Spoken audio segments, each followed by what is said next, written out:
Bienvenidos todos al episodio 6 de ¿Por qué los cristianos deben guardar la ley?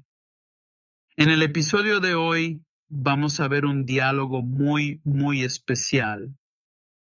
Este es un diálogo que se registra en Génesis 3 en el jardín del Edén. Y dentro de este diálogo se nos va a dar lo que yo diría es la revelación más grande de todas las escrituras. Con respecto a cómo el diablo intenta moverse contra nosotros, su modus operandi, su estrategia para venir y eliminarnos. Sabes, de todo lo que vamos a cubrir en esta serie, vamos a cubrir mucha información y toda ella es importante. Diré lo que cubrimos en el mensaje de hoy. Tiene un lugar muy especial en esta discusión y creo que a medida que superemos esto, creo que van a apreciar ese hecho. Y así, sin más preámbulos, saltemos directamente a ello, entrando en el capítulo 3 de Génesis, verso 1. De hecho, voy a dividir el versículo 1 en dos partes. Vamos a cubrir primero la parte delantera. Y la serpiente era más astuta que todas las bestias del campo que el Señor Dios había hecho. Aquí hay varias cosas que tenemos que cubrir. La primera cosa con la que quiero lidiar es, solo por el bien de la claridad, ¿quién es esta serpiente? Podemos decir con seguridad que esto se está refiriendo explícitamente al diablo, a Satanás. Y esa no es mi opinión. Esa es la escritura al llegar al libro de Apocalipsis. Literalmente se basa en Génesis 3:1. Y saca a relucir el título de Satanás, un título muy específico conocido como la serpiente de la antigüedad, que se llama el diablo y Satanás. Y por eso es irrefutable. No hay debate aquí que la imagen de esta serpiente, que en hebreo es Nahash, de hecho es el diablo.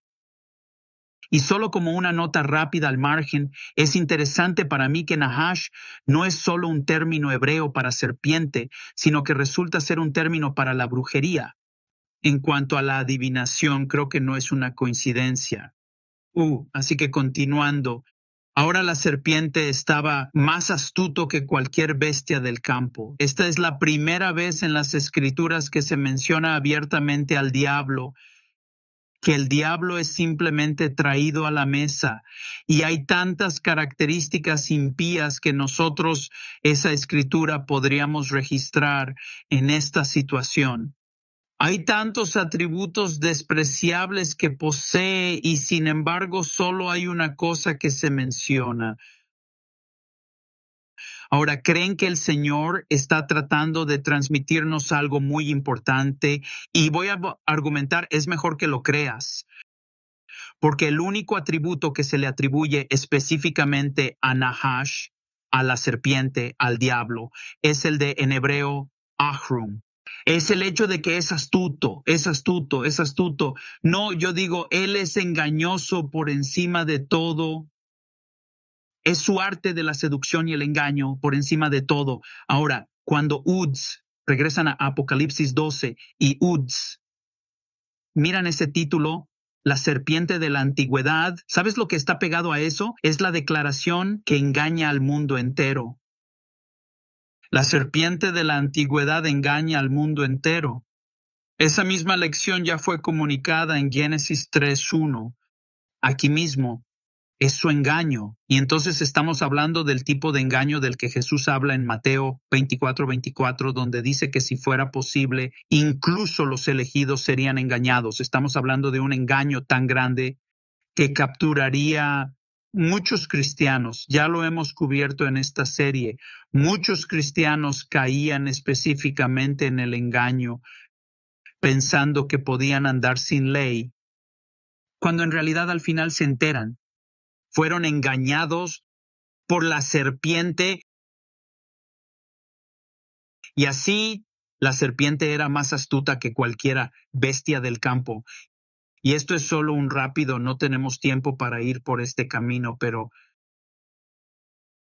fíjense, él está afiliado a la bestia del campo. El diablo está afiliado y la razón por la que esto es importante es porque, de nuevo, volviendo a Apocalipsis, vemos que hay una marca muy especial que se da a los impíos que adoran al diablo. ¿Y qué es? Se llama la marca de la bestia. Y usted quiere entender por qué Satanás está siendo retratado como una bestia, porque es altamente profético. Es una imagen específica que Dios ha elegido aplicarle a él y que reverberaría a lo largo de las Escrituras y especialmente en el libro de Apocalipsis. Y entonces, dicho esto, sigamos adelante. Leemos la última mitad del versículo. Y dijo a la mujer, ¿ha dicho Dios que no comerás de todos los árboles del jardín? Fíjate aquí en las primeras palabras. Dicho por el diablo, como se registra en las Escrituras, las primeras palabras que salen de su boca son las siguientes: viene a poner en tela de juicio la ley de Dios. Esto es lo que está haciendo. Viene a poner en duda nuestra necesidad de obedecer la ley.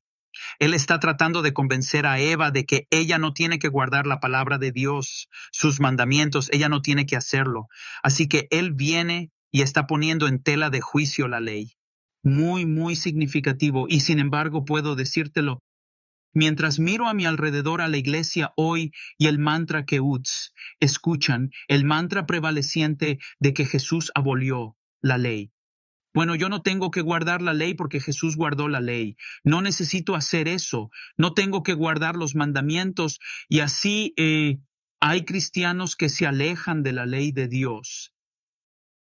Esto es absolutamente aterrador, sin que siquiera se den cuenta de que este engaño se remonta al jardín. No hay nada nuevo aquí. Lo que está sucediendo hoy sucedió en el jardín. Y recuerden que Adán y Eva estaban en un estado glorificado como hijos de Dios. Quiero decir, realmente eran la iglesia de la época y el enemigo fue a por ellos. No se equivoquen, no os dejéis engañar de ninguna manera. Es mejor que crean que Él viene por la iglesia, viene por los cristianos. Él los odia y quiere una cosa: venir a robar, matar y destruir. Y te darás cuenta, esto es exactamente lo que el diablo le está haciendo a Eva. Ha venido a robarle la palabra de Dios para tomar la ley de Dios. Esta es su herencia. De hecho, el salmista habla de cómo la ley es nuestra herencia para siempre. Y eso es lo que es. Satanás quiere tomarlo. ¿Sabes? Me encanta de lo que habla Deuteronomio 29. Habla de las cosas secretas que pertenecen al Señor, pero las cosas que son reveladas nos pertenecen, es nuestro. Y eso es lo que el diablo viene a tomar, ese precioso tesoro del reino, las santas palabras de Dios, sus mandamientos, su ley. Ahora, ¿cómo responde Eva al diablo? Esto es lo que leemos. Y la mujer le dijo a la serpiente: podemos comer el fruto de los árboles del jardín, pero el fruto del árbol que está en medio del jardín, Dios ha dicho, no lo comerás ni lo tocarás. Quiero detenerme ahí y resaltar esto. Dios ha dicho. Ella está literalmente comunicando, esta es la palabra del Señor. Dios ha ordenado que podamos comer de todo árbol, pero de este árbol no podemos. Y entonces el diablo viene y dice, ¿realmente dijo Dios? La respuesta de Eva es, sí, lo hizo. Dios sí dijo. Pero luego hay 3 palabras añadidas al final de este versículo. Mira estas palabras: no sea que tú morir. Así que aquí está la cosa. En realidad vemos que Dios no solo le dio sus mandamientos a Eva, a Adán y Eva, sino que también les dio las ramificaciones si no guardan sus mandamientos, si no guardan su ley. Se enfrentarían a la ira de Dios. Se enfrentarían a la muerte. Es una muerte segura. Es la pena de muerte. Y por eso me encanta esta parte, porque quiero decir esto de lo que quieres hablar, abarcando realmente la totalidad de la palabra, ¿verdad? Dios nos da mandamientos y también nos dice el juicio. ¿Y qué se supone que debe hacer el juicio? ¿Qué es lo que se menciona para que no muera a manos de Adán y Eva? ¿Qué se supone que debe hacer eso? Se supone que cultiva algo en nosotros. Se llama el temor del Señor. Mira, entonces puedes sopesar la situación y decir, adivina qué, a esta tentación no vale la pena porque conozco las ramificaciones, conozco las implicaciones de desobedecer a Dios. No vale la pena. No lo haré. Ya sabes, hay una razón por la que no corremos por ahí metiendo los dedos en los enchufes de luz. Incluso si alguien dijera, oye, te daré $100, mete el dedo en un enchufe de luz. Una persona sabia no hará eso. ¿Por qué? Porque conocen las ramificaciones, saben las implicaciones de eso. Podría electrocutarme e incluso morir. No vale la pena. Y así, esta ira de Dios, este juicio produce el temor de Dios. Y adivina qué, de hecho, se nos dice en Proverbios 16, versículo 6, que por el temor del Señor uno se aparta del mal. Es el temor de Dios lo que te guardará de pecar. ¿Qué pasa cuando eliminas ese miedo? Te diré lo que pasa. La gente se mueve hacia el pecado. Necesitamos ese temor de Dios. Y el diablo sabe lo importante que es ese miedo, porque adivinen cuáles son sus próximas palabras. Veamos esto en el versículo 4. Entonces la serpiente le dijo a la mujer, ciertamente no morirás. Así que permítanme aclarar esto. Dios le dice a Eva que vas a morir. Satanás viene y dice que no lo harás. En esencia, Satanás simplemente llamó a Dios mentiroso. ¿Y cuál es el punto de Satanás? ¿Cuál es el ángulo desde el que Satanás está trabajando aquí? Está quitando el miedo. Ven, si él puede quitar el miedo, él sabe lo que va a seguir. Él sabe que puede hacer que ella desobedezca a Dios. Porque si el enemigo puede convencernos de que no hay ramificaciones, de alejarnos de la ley, se acabó. Te alejarás de la ley. Es inherente a la carne hacer precisamente eso. Quiero decir, tenemos que luchar contra la carne, por no hablar de todo el engaño y las tentaciones que son cultivadas por las fuerzas demoníacas. Tenemos que pelear la pelea y lo que nos mantiene a raya es el miedo. Satanás solo vino a quitar el temor. Y esto es algo que te estoy diciendo. Este es el campo de batalla hoy en la iglesia. Porque Satanás está convenciendo a los cristianos de que no va a importar si le das la espalda a la ley, no va a pasar nada, no vas a morir. No importa si guardas los mandamientos, no vas a morir. No es salvífico. Quiero decir, este es el mantra de hoy. Desafortunadamente, Satanás no ha terminado aquí. Tiene más que añadir. En el versículo 5, él dice, porque Dios sabe que el día que comáis de él, se os abrirán los ojos y seréis como Dios conociendo el bien y el mal.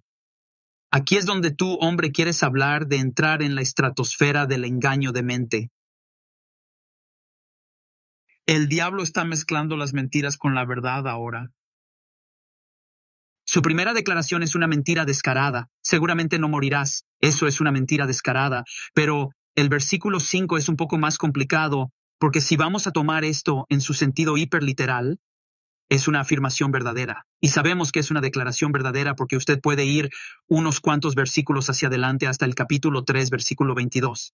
Después de la caída, después de que sucumben al pecado y al engaño, Dios entra en escena y literalmente en el versículo 22 dice, el hombre se ha hecho como uno de nosotros para conocer el bien y el mal. Eso es exactamente lo que el diablo está diciendo aquí en el versículo 5. Fíjate en esto, dice, el día que comáis de él se os abrirán los ojos, seréis como Dios. Es cierto. El problema con la declaración es este. Lo presenta como es bueno que sus ojos se abran, no solo a la justicia, sino a las tinieblas. Está presentando esto como algo bueno. Y por lo tanto, está presentando la ley de Dios como algo que es opresivo, algo que la está atando, que la ha encadenado, que le está impidiendo progresar, ser una mejor y una persona más grande.